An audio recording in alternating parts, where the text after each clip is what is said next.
आषाढी एकादशीला माळीवाडा बस स्थानकातून बस गाड्या सोडण्यात याव्यात याबाबत मनसेने विभाग नियंत्रकांना निवेदन दिले। यावेळी जिल्हाध्यक्ष सचिन डफळ, शहराध्यक्ष गजेंद्र राशीनकर, शहर सचिव डॉक्टर संतोष साळवे, शहर उपाध्यक्ष संदीप चौधरी, विद्यार्थी सेना जिल्हाध्यक्ष प्रकाश गायकवाड, वाहतूक सेना शहराध्यक्ष अशोक दातरंगे आदी उपस्थित होते। एसटी महामंडळाकडून दरवर्षी आषाढी वारी निमित्त जादा बसेस सोडण्यात येतात। नगर शहरामधून तारकपूर बस स्थानक येथून पंढरपूरसाठी गाड्या सोडण्यात येतात। मात्र सध्या डीएसपी चौक ते पत्रकार चौक या रस्त्याच्या दुरुस्तीचे काम चालू असल्यामुळे पोलीस अधीक्षक यांनी आदेश काढून या मार्गावरील वाहतूक काही दिवसांसाठी बंद केली आहे। त्यामुळे तारकपूर बस स्थानकाकडे जाण्या येण्यास गैरसोय होऊ शकते। त्यामुळे माळीवाडा बस स्थानक येथून गाड्या सोडण्यात याव्यात असे निवेदनात म्हटले आहे। आषाढी यात्रेनिमित्त विठुनामाचा जयघोष करीत पंढरपूरला जाणाऱ्या भाविकांसाठी ही सोय करण्यात यावी अशी मागणीही निवेदनात करण्यात आली आहे।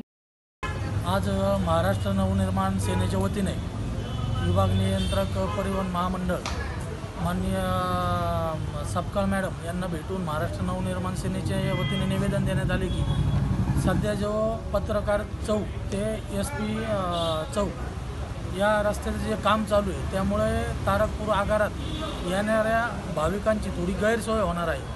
तर पंढरपूरला जाण्यासाठी वारीसाठी जे भाविक येणार आहेत त्यांच्यासाठी जास्तीत जास्त बसेस या माळीवाडा बस स्थानकातून सोडण्यात याव्या अशी विनंती आम्ही महाराष्ट्र नवनिर्माण सेनेच्या वतीने त्यांना केलेली आहे। तसेच वयोवृद्ध व महिलांसाठी ज्या एसटी महामंडळाच्या योजना आहेत त्याचासुद्धा फायदा नागरिकांना मिळावा, त्यासुद्धा योजना लागू करण्यात याव्या। तसेच ज्या प्रत्येक खेडेगावातून छोट्या गावांमधून 40पेक्षा जास्त प्रवासी वारीला जाण्याला इच्छुक असतील तर त्यांच्यासाठी प्रत्येक गावात सेपरेट एसटी बसेस पुरवाव्यात अशी मागणी आम्ही महाराष्ट्र नवनिर्माण सेनेच्या वतीने त्यांना केलेली आहे। आमच्या या मागणीवर त्यांनी अत्यंत असा सकारात्मक असा प्रतिसाद दिलेला आहे।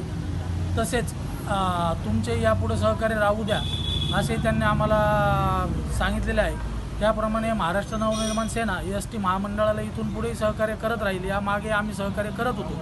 तसेच आमच्या ज्या मागण्या आहेत त्या 100% मान्य होतील असं आम्हाला मान्य सपकाळ मॅडम यांनी शब्द दिलेला आहे।